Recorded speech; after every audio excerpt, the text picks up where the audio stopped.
Глобалната финансиска и економска криза денес се причини за да се работи дополнителна работа, дали приватно или не. Важно е да се излезе на крајот од месецот, велат граѓаните на Штип и додаваат дека ситуацијата покрај за повозрастните е тешка и за помладите. А како не? Ако имаш деца и ако треба да одат во школа или на факултет, не сасуват пари. Јас работев по прогрес со 35 години, ме пати законот, у пензија отидов.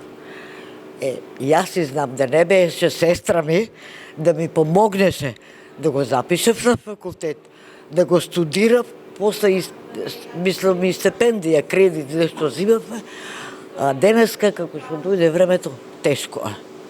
Најтешко е за млад. Па може да кажам да, секој треба некоја паричка, може би позголеми го луксузо, зголеми го квалитетот на храната или начин на живење и така натаму. Да, кој може да работи, кој знае занаат нешто, работи, кој не, нема. Младење да работи и втора работа. Па дори ако може некој да се најде и трета, нека работи.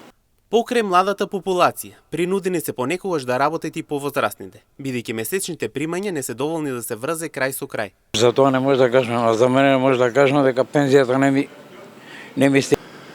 Ајде пензионерите кои станат у пензија работат?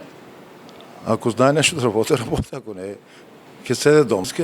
Ја по мене работам и државно и приватно работам. Знам, друг некој не знае. Па има доста, има ги тие работи, меѓутоа не е зло намерно.